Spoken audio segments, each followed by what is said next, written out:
Welcome to the Gold Standard here on the Full 40 Sports Network, and of course, the extra here on Lower Broad Hockey. I am Braden Gall, very excited to have two of the best in the business with me together on this trade deadline spring break forced family vacation mashup. That is Adam Vingan and Emma Lingan. Oh, that's got a nice ring to it. Ladies and gentlemen, how are we this morning? Thank you for your flexibility on this Sunday morning. How are you? We haven't heard that one before. I just said it's got a nice ring to it. I know. It's like you're just now discovering that our last names rhyme. No, this is the first time I've had you together, I think, in a long time. As usual, Adam, always a pleasure to have you on the show. Emma, how are you? I'm great, thank you. A little tired with the spring forward, but we're working through it. Tell me about it. The 8-year-old was up this morning watching TV. It was like 6:22, like body clock time. I was like, honey, what are you doing? Go to bed. What are you doing? Anyway, all right. So this is going to be a private sort of subscription episode for those of you who normally get Lower Broad Hockey Extra, Gold Standard Extra on Mondays with Adam and I. That's going to be sort of a part of this. You guys are going to get this episode. We're recording Sunday morning following the win over Chicago and the trade deadline. We're going to spend a lot of time on the trade deadline. Barry Trotz's plan. What exactly is it? And, of course, some of the games, some of the actual information that took place on the ice, Steven Stamkos' 14th career hat trick. So we'll get to some of that stuff today. So this is going to be for you subscribers first. And then, of course, Wednesday it'll be out for all the folks who catch the pod Gold Standard for free on Wednesday. You can catch that on YouTube if you don't see it on Lower Broad Hockey, and you can listen to it on all your podcast apps of choice, which means we are brought to you by Sinkers Beverages and Shotgun Willie's Barbecue. Make sure you check out those two great local businesses, keeping all of this stuff for free for all of you. Okay. First and foremost, let's get to the games here. This is going to be very quick because it seemed like people actually had fun on Saturday night, Emma, against Chicago. Steven Stamkos, overtime winner, hat trick, 14th, 23rd overall in scoring, 576 goals now. They've won 3 straight and 6 out of 10. And it looks sort of like a different team. I don't want to spend too much time on this because we have lots of other stuff to get to, but what was the atmosphere like, Chicago on a Saturday night? But what do you guys make of how the team's actually performing in the last few games? The atmosphere Saturday was good. I mean, it was a Saturday night. Can you not hear me? I think it switched to your AirPod, I think is what happened. No. There we go. Okay. Sorry, I don't know what happened there. I think that the atmosphere on Saturday was good. I think not an all-time crowd at Bridgestone, but, for a Saturday against Chicago, it was good. It was solid. Better than you would expect for the third worst team in the NHL. As far as, Stamkos, it was funny because he, passed Mike Bossy on the NHL all-time list. All he had to say for himself afterwards was, it just took me about 700 more games to do it. But, it's fine. He was very humble about it. And it was just, it was good to see. And talking to Andrew Brunette, he said afterwards that he, it looked like Stamkos was actually having fun playing hockey again. And yeah, I mean, it has looked like a different team. I think a big part of that is the line combinations. Andrew Brunette said after the game or before the game against Seattle, he told us, well, yeah, the combinations are good. I kind of wish that we hadn't, or, you kind of wish that you discovered that sooner. And it's like, yeah, you do wish that, considering how, itchy the trigger finger has been with him and changing up the line combinations, you'd think that they would have stumbled on something by now, but it's good to see, I guess. It is good to see because if you're looking ahead to you want to take something positive out of this year, you want to feel like there's some sort of something you can build on for next year. And small sample size, but you're starting to see it. Adam, thoughts on any thoughts on the games themselves? Over the last? No. They are playing it does feel like they're playing with a different type of energy. I don't know. It looks different, but I don't know how to explain that when, Yossi's not there and all the pieces keep leaving.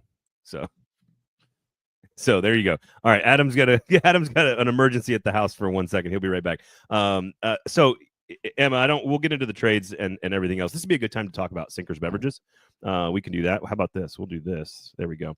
Sinkers Beverages, of course, just 5 minutes into the show. Sinkers Beverages and Shotgun Willie's Barbecue. If you need a beverage, If you need THC stuff, non-alc stuff, they got all kinds of really great stuff over there. So make sure you check out the award-winning, locally owned and operated Sinkers Beverages. 40 years. They're celebrating their 40th birthday, which is almost as old as Steven Stamkos. I don't know why he's catching strays for me this morning. So go check out Sinkers Beverages. Of course, they do a fantastic job. Walk-in Beer Fridge is one of the best in the city. It was just awarded Best Beer Fridge, Best Beer Retailer in the city. So check them out. And Shotgun Willie's Barbecue. I have a question for you. On another show, Emma, I have claimed that you can get from downtown to Shotgun Willie's Barbecue in less than 10 minutes. I need you sometime this week because you don't quite live downtown, but you're close and you're at Bridgestone Arena all the time. I need you to try to get to Shotgun Willie's Barbecue in less than 10 minutes. Because I think I've had multiple people say that you can do it. I have done it. I have another co-host on another show who will remain nameless who claims that you can't do it. So if you happen to be downtown and you want to get a great lunch, where can you go? You can go right up to Shotgun Willie's Barbecue. I want you to time it for me. Just like, glance at your clock and say, hey, I got there in like 7 minutes. I think you could do it. No, I don't speed or get a ticket or anything, Do it legally. I feel like time of day would definitely be a factor here too, with traffic and. Well, they're open 11 a.m. to 3 p.m. Thank you for asking. Wednesday through Sunday, and just do it during those hours at some point, and see if you can do it. I need as many people as possible to prove to my other co-hosts that you can get to Shotgun Willie's Barbecue in less than 10 minutes from downtown. Less than 10 minutes from downtown in the heart of Madison, right off Briley Parkway. Okay. All right. Anything else on the actual style of play that you want to add before we get moving on to the trades and the deadline and everything else? No, what you're saying has been, confirmed by talking to the players and talking to Bruno afterwards about like they are playing differently. Like they look like a different team. Yeah. And do I have answers for you as to why it took this long or any of that? Like we could spend all day on that, but I think that you are starting to see it. It is a little bit concerning that it's now been 2 years in a row that it's taken too long to see the team kind of mesh like this. But again, like at this point, you're out of the playoffs. A lot of people do not agree with me on this, but I still think let's just have some fun and let's win some hockey games and let's have something we can build off of for next year. And let's not lose our minds every time there is a win because the draft lottery exists. So it doesn't mean just because we're, the Predators are third worst in the league doesn't mean they're drafting third. Doesn't work that way. And they're still really bad. So they're gonna have to win like every game to get really bad, to not be really bad. 8 points in 3 games for Steven Stamkos. That's fun. Do you throw a hat? Have you guys ever thrown a hat? As a kid, did you throw a hat? I have never thrown a hat. I like my hats too much. And I don't trust organizations to give me my hat back. I'm not a hat guy. That's true. The only hat tricks that I have ever been present for, I've been working. So I haven't been in a position to do that. Would you throw a hat? Would you have to have few beverages from Sinkers before you would throw a hat? Probably. And it depends on the hat. Yeah, exactly. I'd like to apologize to the audience for having to step away there. The perils of being a dad of a 3.5-year-old. I remember. So I still have it to this day. I have a Preds hat that's my favorite Preds hat that I've ever had. It's very retro. It's like an old 70s hat, and it's got like these horizontal lines across the front with like a little tiny logo over here on the right side. And I think I was walking out of like one of the Western Conference Finals games, I think, and I've been wearing it. And somebody came up to me and was like, "I'll give you," because that's back when those Smash hats were like hard to get. And they were like selling them for like $50, like other people were selling them to other people for like $50. But I have this one that is my favorite of all time, and I've worn it on the show. I've worn it in the game all the time. And I think somebody came over and was like $75, man. And I was like, I don't think I can do that. But there was a jacket that had like one of those bomber jackets where it was like neon yellow, like gold. I guess. Sorry, Sean, gold. But it has like the starter style thing around the wrists and down around the bottom. And it was like a $300 jacket. And I was like, I'll give you the hat for the jacket. And he was like, no. so there's certain hats I would just never part with. Even like $75 wasn't enough. Anyway. It reminds me of the time I was threatened by a juggalo for not giving up my umbrella. A juggalo? Yeah. A gigolo? No, a juggalo. What's okay? A fan of the Insane Clown Posse? I did. Yes. Is that it? I did not realize that's what they're called. Yeah, juggalos. You were at a concert, I take it? I was walking by a venue where the Insane Clown Posse was performing and it was raining. And I had my umbrella and I was going into a parking garage. And the juggalo stopped me and said, "Hey man, can I have your umbrella?" And I said, "No." And he said, "I got a chick with me, man." I'm like, "Okay." At least he was nice. At least he was somewhat nice about it. Did you? Why didn't you offer to sell it to him? Like $20, man. I'm not going to price gouge him. You could go buy 2 umbrellas. He could literally gouge me, so I'm not going to price gouge him. That would be a crime. Well, I feel like. I mean, if you wear clown makeup in public, you might be more inclined to commit a crime. Emboldened. Yes. But I digress. Yeah, no kidding. All right, so let's get to the stuff here. Let's get to the real stuff, which is what you guys are here for, and that is the trade deadline. Barry Trotz's plan, the future, what is going to happen. There's lots of you guys in the comments that did a great job in the chat about having a lot of different things to say, a lot of strong feelings in the chat, and a lot of good questions that we're going to kind of work into this. But let's start with the trades themselves. Of course, Luke Schenn, Tommy Novak traded to Pittsburgh for Michael Bunting, 29-year-old forward who's can be a 20-goal scorer routinely, and a 4th-round pick in 2026. That is the first trade. Mark Jankowski went to Carolina for a 5th-round pick, and we've already talked about the Gus Nyquist trade. So, and then, of course, the big news, the one that's making all of this a bigger deal, is Pittsburgh then taking Luke Schenn and flipping him for a 2nd and a 4th. We're going to get to Barry Trotz and the plan, but I want you guys to sort of just on the trades themselves. What do you make of the job that the Preds did at the deadline with these 3 moves in the whole and individually? Emma, would you like to start? Sure. I think if you look at the trades individually, Gus Nyquist, great trade. Mark Jankowski, sure, fine.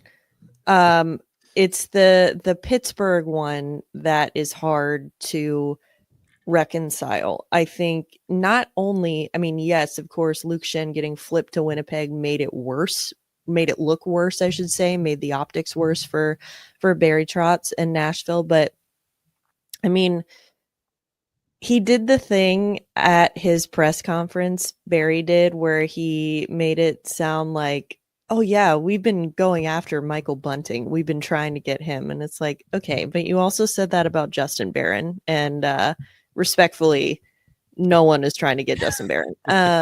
Nobody believes him when he says that. We're like, no, this was a salary dump, which also feels like what this one is too.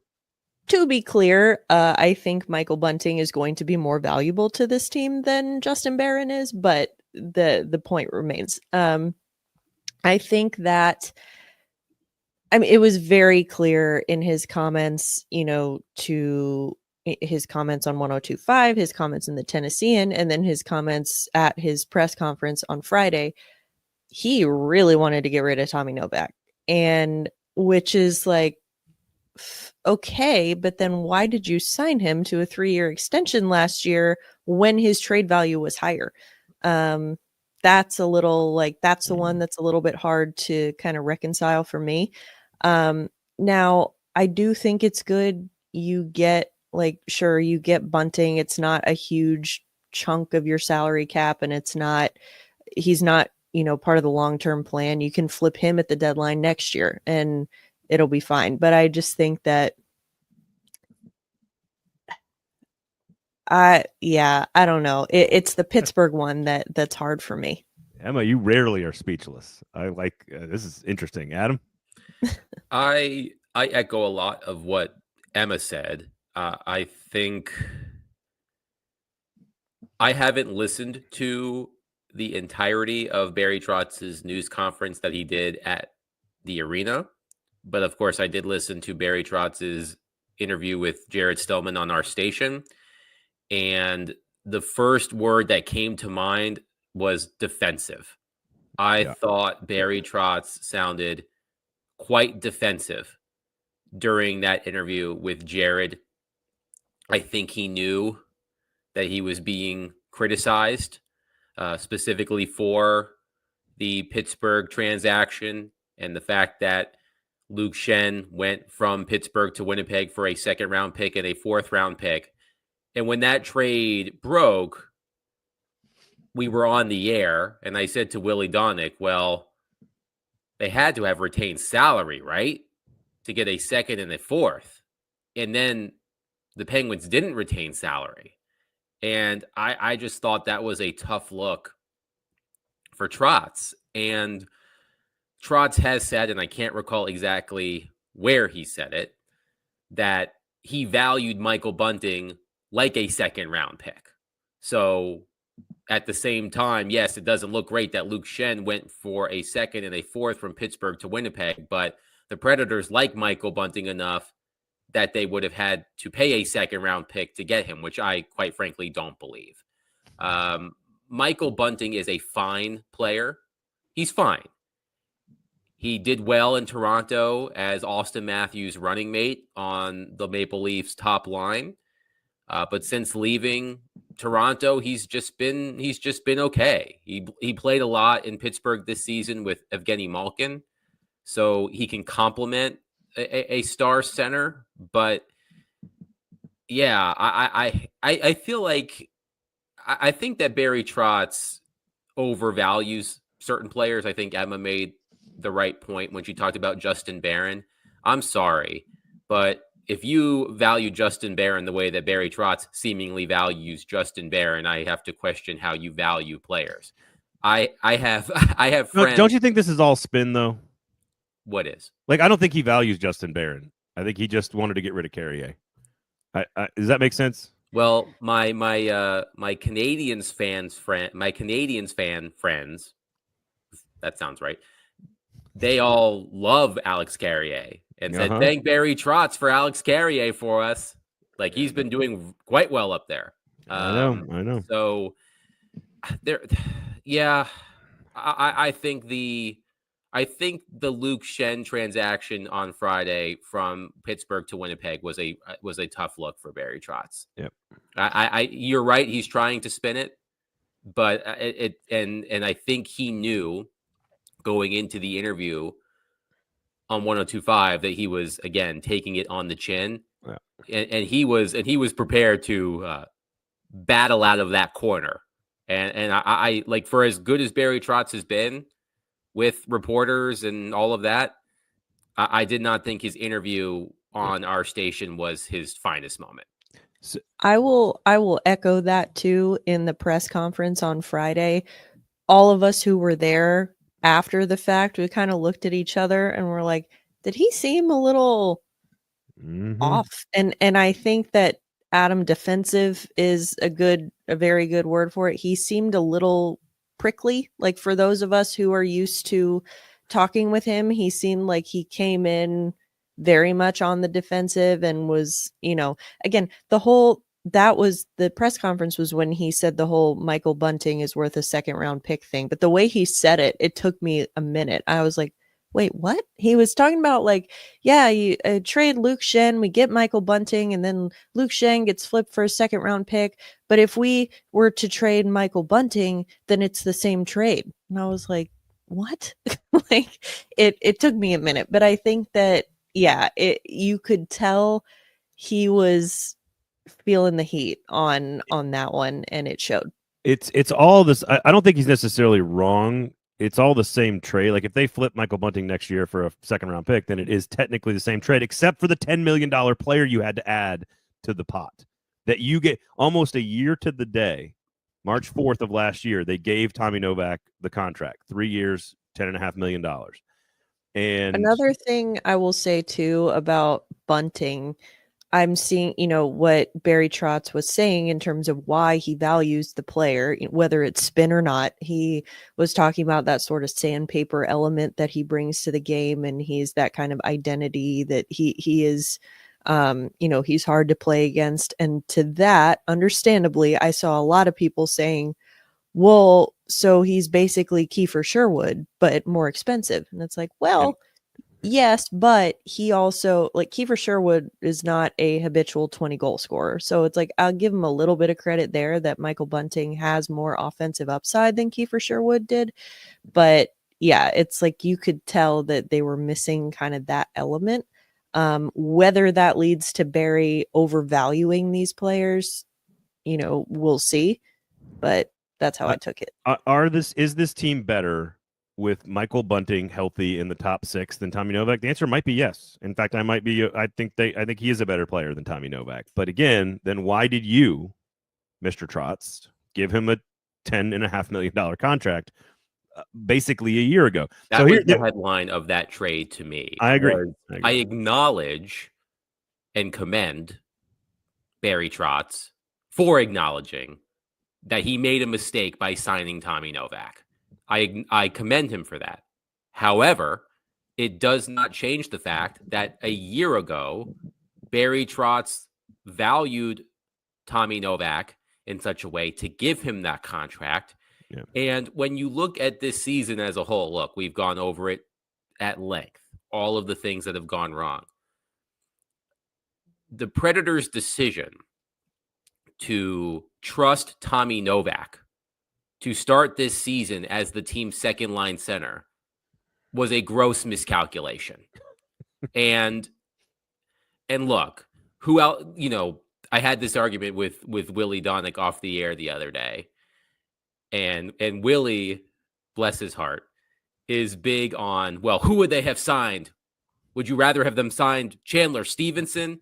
And I don't know. Mikko Rantanen. I don't know he wouldn't have filled the second line center role. I don't know the answer to that. I don't think you always have to say, well, this was a mistake. Well, what would you have done instead? I think the fact that Barry Trotz spent the money he did in free agency and decided not to pursue a legitimate second line center, I think that played a role in how this season started. So although I commend again Barry Trotz for acknowledging his mistake, it does not erase the fact that he made a mistake. So I think that also plays into the perception of, does he value the right traits in certain players? So here's the thing. I want to go through, let's work through this trade hypothetically. If he calls up Winnipeg and they're like, hey, we'll give you Luke Schenn for a second and a fourth, that still doesn't maybe solve his problem of having Tommy Novak on the roster, which is the thing he maybe is trying to do the most of, which is upgrade that position. So I think I could argue, and look, we all agree Luke Schenn has had a much better year this year, and especially with all the injuries and the transition on the defense and all the youth, he's been a valuable asset in terms of his size and physicality and experience. And we were a little hard on Luke the last couple of years, but a lot of talk from the three of us, all of us, about how are they going to get rid of that contract. So he gets rid of 2 contracts, granted, that he gave, that he doesn't want anymore. It's over $12 million in cap space by getting rid of those 2 guys, and picks up a player that does make them potentially better, albeit, and gives them an asset to move next year. I do think there's a lot of setup here for next year. We'll get to what's the plan. I think there's a lot of this is, I got a lot of pieces I'm going to move next year for even more draft picks or whatever. And again, there's at some point, he's already acknowledged he has too many draft picks already. So I think this is the problem, is in context, individually, almost every move he's making, you can kind of understand it. It doesn't fit into some large scheme, though. That's the problem. And I think it's a bad look that Pittsburgh made a better deal. But right now, if you're asking me what's going to make the team better next year, it's not an extra second or an extra fourth. It's Michael Bunting. So I understand why people are frustrated, and the optics look real bad. And I get all the complaining, and he's certainly very defensive. And don't tell me that you went into this trade deadline with your goal is to go acquire Michael Bunting. That was not. I really wanted Justin Barron and Michael Bunting this year. That's what I really wanted to do to make the team better. That would be an indictment of your plan. But I think he saw a piece that is expiring next year. You could trade him, and he could score 20 goals. He could play wing on your top 6 line, on your second line. And if he's healthy, he brings some physicality and some sandpaper, and he's a better version of Sherwood from a scoring standpoint, to your point, Emma. I always see what he's trying to do.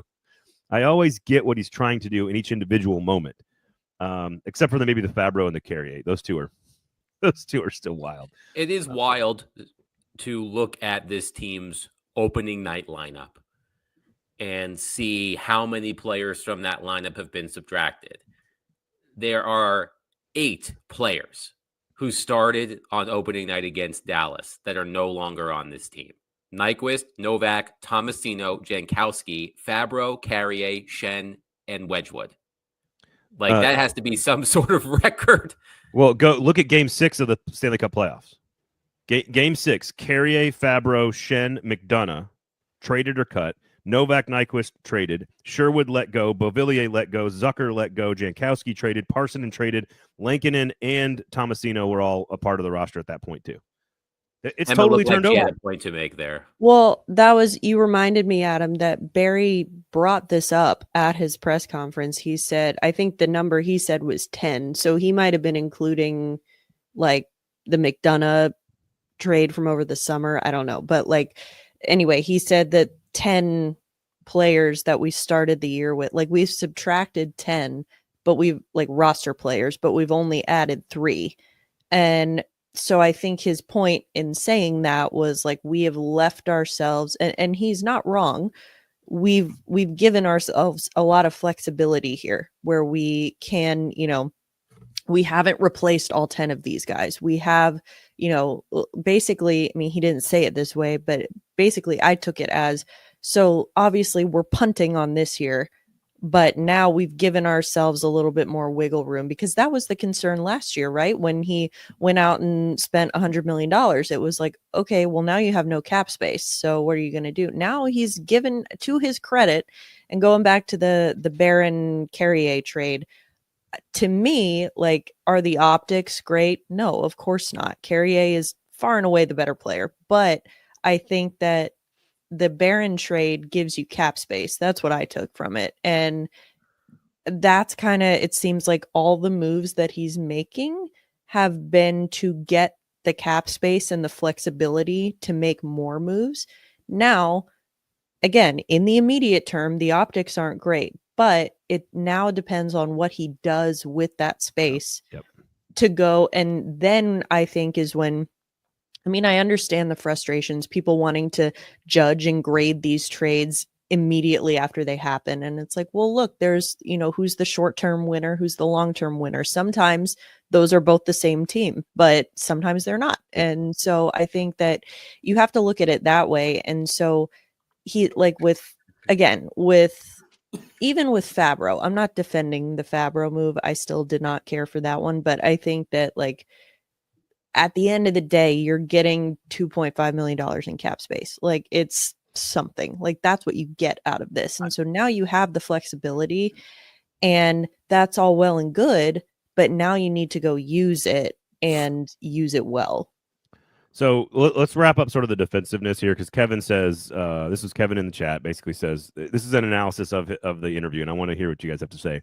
He did a bunch of things in that interview. Number 1, talk about players that he traded as trash, Tommy Novak. Trash is a little harsh, but got it. Call out the obviously disgruntled fans as being ignorant. Okay, not again. I think Kevin's using language here that's a little bit more inflammatory, but I get his point. Claim nothing else matters because he got his guy. Complained about injuries. Who was injured before this was off the rails, and stopped just short of blaming Obama for his failures. I appreciate that last one. Like Emma said, I thought that Barry Trotz knew that he was being criticized for those moves. And I think he went into the first interview with Jared knowing that he was going to be criticized for those moves. So he had his guard up immediately. And there was a comment that he made in that interview that I think went over quite poorly. Are you going to talk about the coach? Because we're going to save that. No, it's not about that. All right. Okay. It was the quote about the we live in the McDonald's era. He said during the interview with Jared about basically we live in an instant gratification society, which is true. Never a good look to go down. No. That path, And he's not wrong, but like, no, he's not wrong about that. But the one thing that he said in that interview that I pretty vehemently disagreed with, he was talking about how, he mentioned staying patient, right? And that has been his message since taking over for David Poile. And I can understand that to an extent. And he mentioned the young core. Our young core is not here yet. So we need to stay patient and wait for it. However, you don't sign Steven Stamkos to a 4-year contract if you're just trying to buy time for your young core. You don't sign 3 of the top free agents on the market last summer to big deals if you are trying to buy time for your young core. You sign those players with the expectation to win. If he wanted to buy time for his young core, which that's a separate conversation, I'm not convinced how great that young core is going to be. Now, the Predators could add a top 3 player in the draft to that young core. But if you just wanted to buy time, there are plenty of veterans on the market that you can sign for 1 or 2 years to relatively cheap deals that are not prohibitive in terms of trade protection. Like, do you think that Barry Trotz sold Steven Stamkos on signing it with the Predators by, I just need you to help us buy some time until Matthew Wood gets here? Like, that's not what you do. And that's the issue that I have, is if you are if your goal is to try to sign some veterans so that you can, again, buy time for your younger players to show up, you sign the wrong players. Isn't his argument that you could do both? Wasn't that his argument from the beginning? Is like, this doesn't change our long-term plan, but it gives us a new short-term plan? That's kind of how I agree with Adam to an extent, that it's like, the way I see it, as you're trying to buy time, but you can't tell the players that you're signing that. And you can't tell the fans that really either. I mean, I know that's what you're trying to do, but they're going to get impatient. They want to see results now. And so I think that again, when he did sign those guys, to his credit, he didn't leverage the future, whatever that future is. Again, I'm with you, Adam. I'm not convinced that young core is all it's cracked up to be, but I think that he went and he added those guys. So he just sort of, in his mind, I think, was accelerating the process and maybe opening that window sooner. But again, the window doesn't close when Steven Stamkos leaves. Like that, I think that's the idea. And so I think also from his, and I'm not necessarily defending it, more just trying to explain how I think Barry Trotz sees it, is that if you are buying time, I think there is absolutely the element of buying time to all of this. But I think that if you are buying time, you want that young core to come up and develop in a winning culture. I know that that phrase gets overused a lot, but I think that that's kind of, Barry Trotz is a big culture guy. So he wants to bring in guys who are winning and who have won a lot before. And that's what he wants, like, these guys to learn from. And I think that I've seen a lot of people, bashing Barry Trotz for that too, and saying like, well, who cares about mentorship? We're not paying Steven Stamkos $8 million a year to mentor Luke Evangelista. It's like, well, not solely, but kind of. Like, I mean, by example, if nothing else. By example, that's what I'm saying. And like, I mean, I'm trying to teach my kids that right now. Like, with the price, like the cost you had to pay to get those guys, honestly, that's the price of doing business. And so I think that if you're Barry Trotz and you go out and sign Steven Stamkos as opposed to like Chandler Stevenson, just off the top of my head, I think that is showing it's a commitment to like, hey, this is what we're trying to accomplish right now. It takes some of the pressure off of those younger players. and says like, okay, you have this safety net here. Now, where I think that has fallen apart a little bit is when those players get passed from Barry Trotz down to Andrew Brunette. And I think Andrew Brunette has too short of a leash with a lot of the younger players. So it seems to kind of go against what Barry Trotz has been saying this whole time. But that's a separate conversation. I just think that, like, I agree with you. I think he is trying to buy time, but he wants to win hockey games while he's doing it. Those are fair points. I just think that from a fan perspective, if your team signs, again, 3 of the top free agents on the market last summer, including one of the greatest goal scorers of his generation, there's not going to be that much time for patience. And I know that Barry Trotz immediately was saying it's only fantasy hockey until we see what it looks like on the ice. They all knew it. They all knew this was the dynamic in the summer. I talked to him. You guys talked to him. We all knew this was the dynamic. Right. But I just think, like, to me, buying time is doing like what like the Blackhawks did a couple of years ago. And Braden, we talked about this, I think, the last time we did an episode.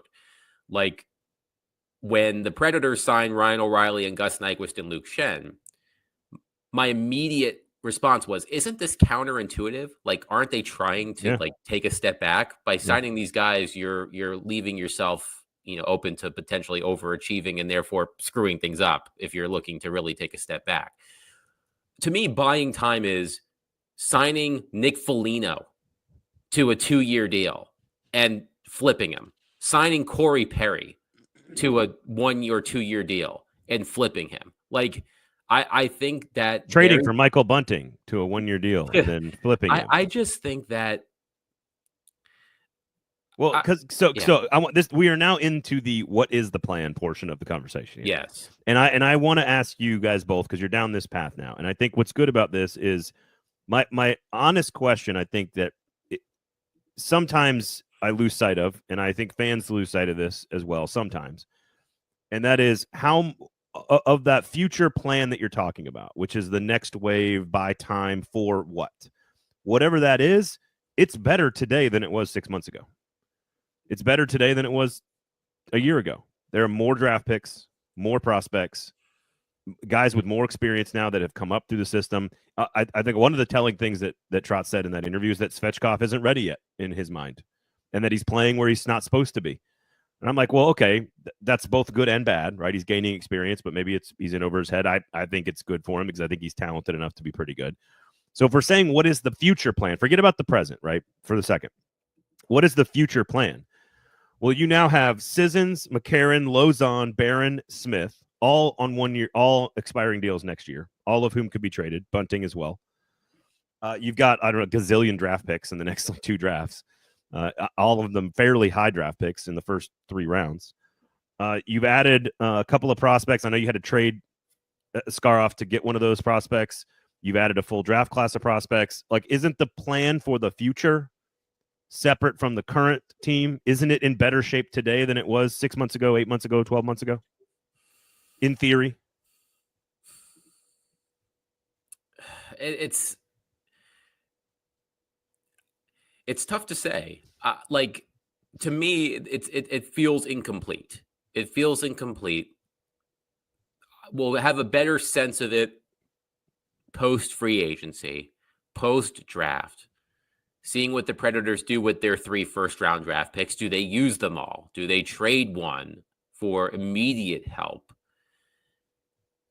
It sounds like that's what Trotz now views as the plan moving forward. The next step of the plan, to your point about being incomplete, he said it. I've got enough draft picks. I need a young, talented player with term that helps the team long-term. So the key is they don't have Macklin Celebrini or Connor Bedard. They don't have that guy in the system. The goal would be to have one of this pick be that guy. We don't know if that's going to happen or not. We'll see. But if that does happen, that's one of the 2 big pieces that create the incomplete puzzle, right? One of them is an elite number 1 draft star, which they hopefully would get with their top 3 or 5 pick this year. And the next one would be go get a young player with term that you think is good enough to play this position for the next 5 to 8 years, whatever it might be.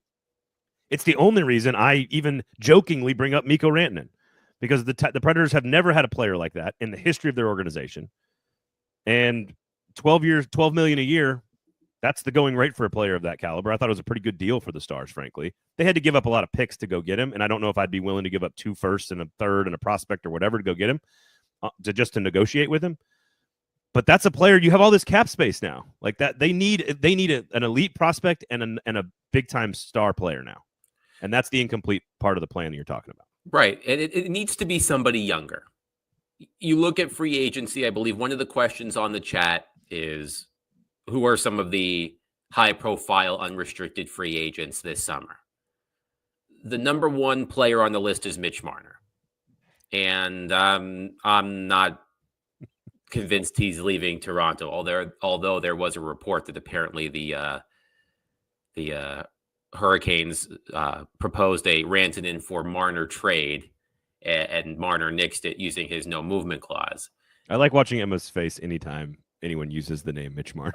See her reaction. Over, we love you.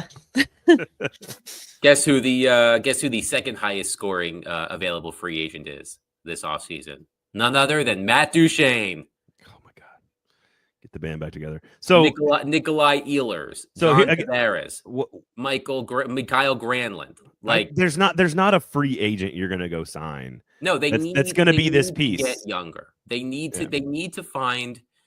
We saw a player traded on deadline day that we've talked a lot about, Dylan Cousins. Dylan Cousins was traded from Buffalo to Ottawa. It's an interesting deal. But they need to find someone like Dylan Cousins. They need to find an established NHL player in his early to mid-20s. Like, this team is old. We've talked about this all year long. This team is old. And I know that you got rid of Luke Schenn, but you brought in Michael Bunting, who will be 30 at the start of next season. So to me, he's a 5-year younger version of Nyquist. I know they're different players. They have different skills, different strengths and weaknesses. But to me, that was a replacement for Nyquist and a trade chip next year. Well, I think to the point about the buying time, right? You have the older veterans, Stamkos and Marchessault and Shea and Yossi and Forsberg. Then you have the younger players that you hope will one day be part of that team, but there's no middle, right? It's like Brady Shea and UC Saros. Right, but like there's no, like you got your 30 and over crowd, and you've got the prospects who you hope are on the way, but you don't have that middle point, that 25-year-old whoever. Luke Evangelista is like the only one. I would not consider Luke Evangelista in that. I think Luke Evangelista is a top 9 forward moving forward. You need better than that for this. No, I know you need like 6 of them. Right, but my point is they don't have a player on their team that's like, he's 24, he's 23, he's a point producer in the NHL, and he can be he's the point B between point A and point C. They don't have that. That's what they need. That's what they need to find. Barry Trotz agrees with you, right? I mean, like, that's what he's saying in all these conversations. We want to go get a younger, talented player with term. It seems to me like, again, I think this is all optics. I don't think this is actually what's going through Barry Trotz's head, but I think that the way that it looks a lot of the time with some of these moves is like Barry Trotz is going out and getting those players that you just described, Adam, but from when he was a coach. It was like, yeah, Steven Stamkos and like, Jonathan Marchessault, like these guys were the shit, but that was when Barry Trotz was a coach, and that was several years ago. And it's like, again, I don't think that's actually what's going through his mind, but in a way, like that's what a lot of these, these signings and these deals do end up looking like at the end of the day. It's just kind of funny to me. So the thing I keep thinking of, and this is not, I don't think this is original here, but it felt like they had a plan fairly well in place prior to the end of last season, where they kind of make the run and make the playoffs. They have all this cap space. It doesn't mortgage the future. Barry Trotz says, whatever, let's adjust the plan a little bit. And the pen and pencil thing, I really think people are making way too much of this. To me, what I heard when he says those things is, the plan all along is to win a Stanley Cup championship. There's just a lot of different ways to get there. And, sometimes you change your path. The problem is I think it feels like he's taken like two drastic swings, at least outwardly. I don't think that's just how he feels. But they had a very clear path prior to last season. They traded off a bunch of pieces, brought in Brunette, got younger, played a different brand of hockey, et cetera, et cetera. Then they get to the playoffs. They kind of get lulled into this false sense of competitive opportunity. Maybe that's why he goes out and spends money thinking, hey, this is not going to take away any of my draft picks. No problems here. And now it feels like all the moves he's making now, if they had not signed those free agents, all these moves would make total sense. We're dropping all these guys to get rid of salary, to get younger, to get, frankly, worse, to get assets that we can trade off next year. Again, I can read off the list again if you want. McCarron, Sissons, Lozon, Barron, Smith, Bunting, all could be moved next year on one-year deals. All of this sounds like it lines up with the previous year. And it feels like he took a detour off that main plan, and he's now back onto that original plan. And to be fair, it hasn't cost him any draft picks or prospects, but it feels reactionary. It feels chaotic. It feels like, oh, this is an opportunity. I'm going to take that. And I do think we make too much of the kind of cliches, although sweep the porch. I know people in the chat were like, it does sound very Butch Jones for those who know college football.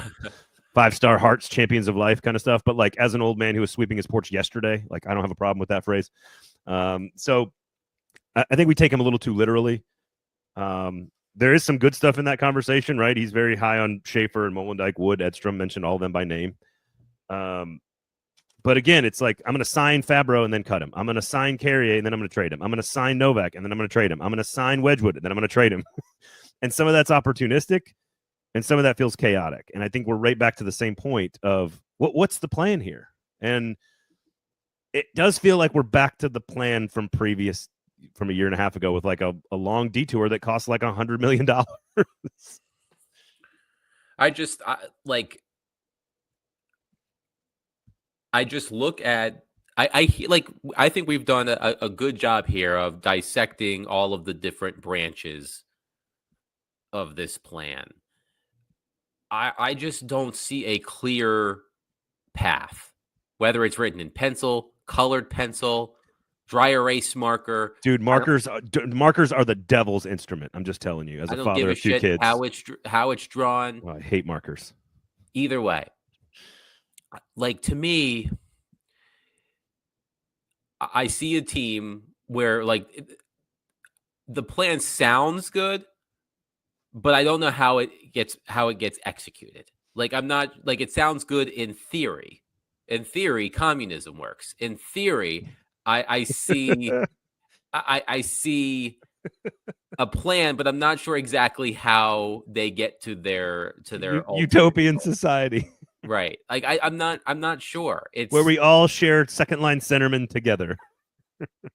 No, it's just look, at the end of the day, Barry Trotz, this season has been a disaster. Nobody expected it to be this bad. Yeah. And although Steven Stamkos had a hat trick on Saturday, he has not had a good season. It's been his worst season since his rookie season, nearly 20 years ago. Jonathan Marchessault has had his moments, but it hasn't been good.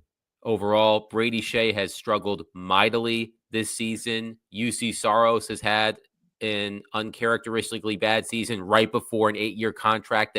That's another thing, too. If you're trying to buy time, I don't think you sign UC Saros to an 8-year contract.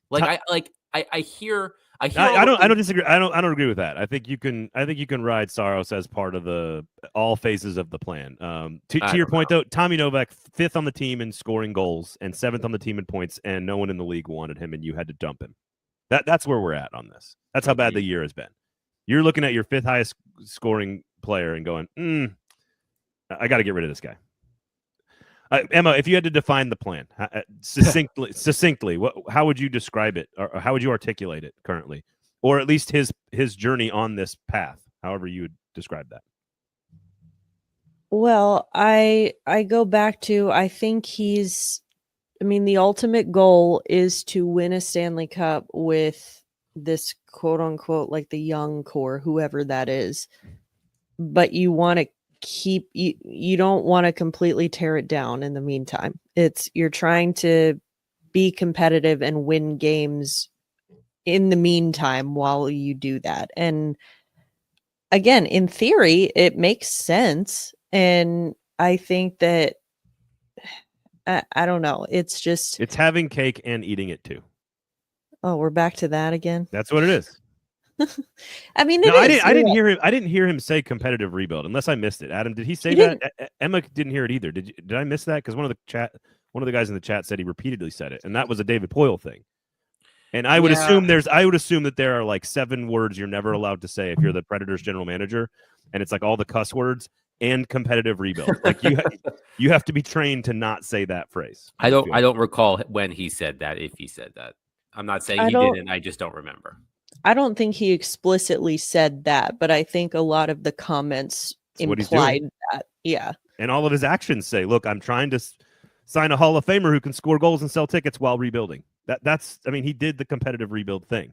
At least that's what he's trying. And maybe we're learning that's not something anyone should be trying to do.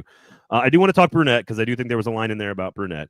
What are you going to do with all the cap space? I think is a very valid question. We're going to have lots of time to discuss that. Who's going to be available that actually is a 24-year-old center that solves problems? I don't know. Somebody asked about ownership change on July 1, if that affects the way we evaluate the organization, the general manager, the front office. I do think there is something very real to be said about the front office also needing to be different. I don't know. There's a lot. It's all still just David Poile, mostly. It's David Poile's coach with David Poile's son, with David Poile's right-hand man and David Poile's prospect developer. It's all David Poile's people still running the whole thing. I don't know if that's the right thing or not. I'm not. I don't know.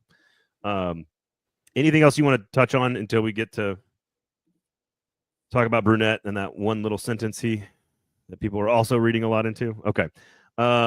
Basically, and I'm going to paraphrase here, but basically said, man, like just one more year in the system. All these guys are going to benefit from, the coach and the players are all going to benefit from having some more time together. Basically alluding to the fact that Andrew Brunette's coming back. I don't think it means anything. Personally, there's no legal ramifications to him going back on that comment and firing a coach at the end of the year. There's no real actual, he doesn't put himself into a box. I think people are reading into that. How do you guys feel about his comments sort of alluding to Andrew Brunette being back next year?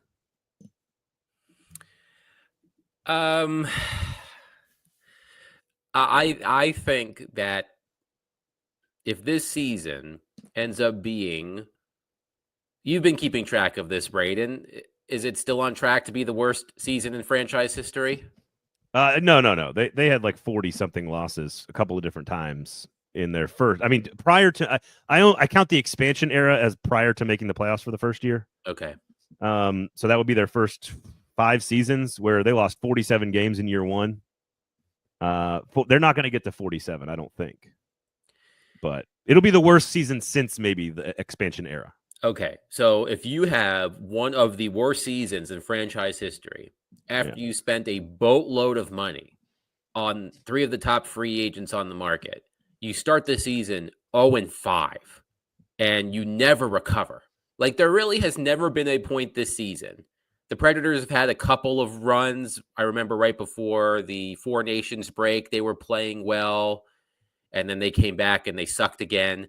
But we sucked again. They have been effectively out of the playoff race since like the first month of the season. Like, there really has been there really has been no intrigue from that respect. I think you would have a really tough time justifying bringing back Andrew Brunette. Mm-hmm. And I've said this a couple of times. I think Andrew Brunette is a good coach. You don't finish runner-up for the Jack Adams Award in 2 of the past 3 seasons if you're a bad coach.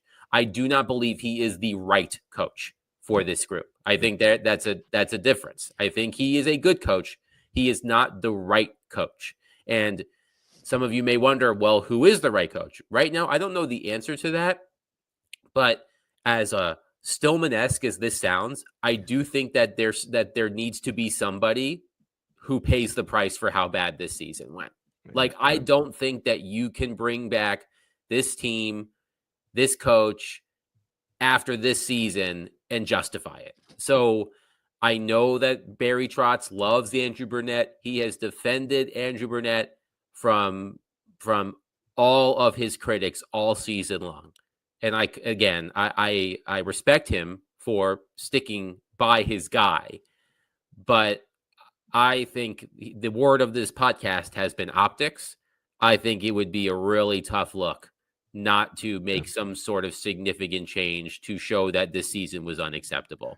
So if they lose 3 more times, it'll be the most losses in a season since 2003. Their .437 points percentage is the worst that they have had since 2002. And 41 losses in 2002, 35 losses in 2003. So they're 3 losses away from the worst season since the first 5 years of the franchise, when they were an expansion franchise. So go ahead, Emma. No, I agree, and I've said this on the Gold Standard previously, Braden, that Andrew Burnett is a good coach, and in theory, I like the idea of getting more new, fresh, younger voices behind the bench in the NHL and not just cycling through the same like 5 guys all the time. Again, in theory. And I think that Andrew Burnett is going to be a successful coach. He already has been a successful coach in a very small sample size. But I totally agree with Adam that he is not the right coach for this roster. And again, I don't know who is, but I do think it's someone who's done it before. You need someone who's been through this before with this roster that you have right now. And I think that, you know, to Adam's point, someone needs to pay the price for how bad this was this year.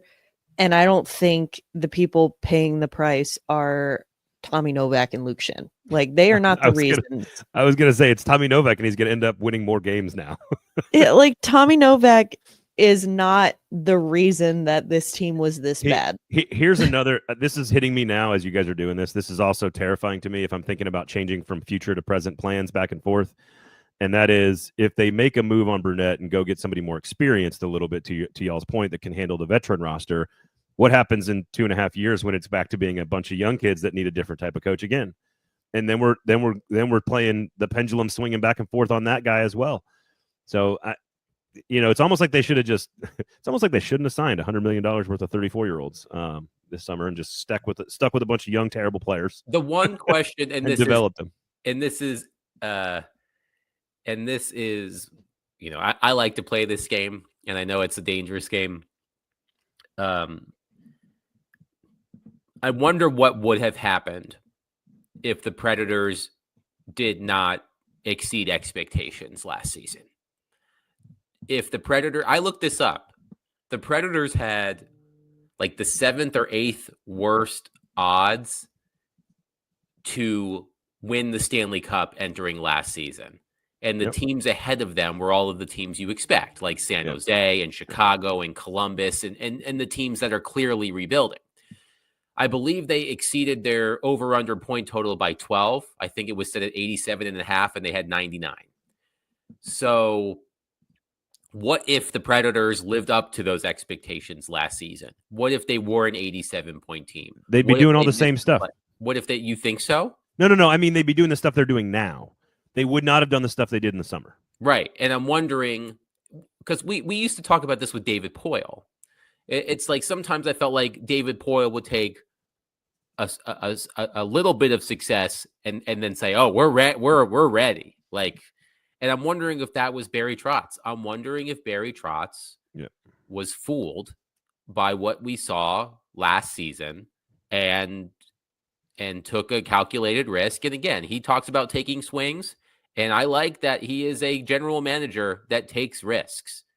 But right now, most of his risks are biting him in the ass.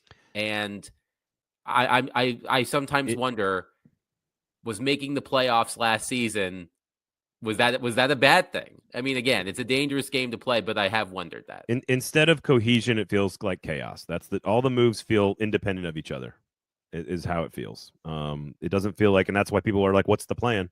And I think that's still what we're asking now. And we'll see. The coaching decision is now sort of the only thing that matters moving forward in the short term.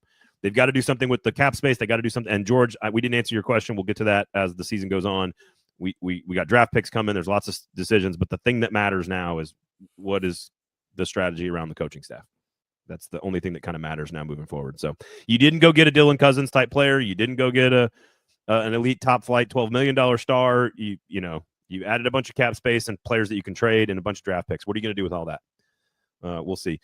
Sinkers Beverages, of course, Shotgun Willie's Barbecue. Special thanks to those of us, to those two companies for supporting us. We do appreciate them. You can listen to Adam on 102.5, of course, and you can read him every now and then on Lower Broad Hockey. You can catch Emma every Friday on the newsletter on Lower Broad Hockey, as well as every other podcast in the history of the world talking about Predators hockey. You can catch her there. It's All Your Fault with Jeremy K. Gover, at Emma_Lingan as well. Did I miss anything for either of you two wonderful and kind and generous humans? No, you did not. All right. Well, thank you guys for hanging out. Thank you guys on Lower Broad, and for both of you two, and for all the listeners for being patient with me this week. I'm on forced family vacation, and we'll be back in regular sort of rotation, regular schedule next week. So we do appreciate all you guys. Of course, for Emma and Adam, I am Braden. Thanks for listening. Sinkers Beverages, Shotgun Willie's Barbecue.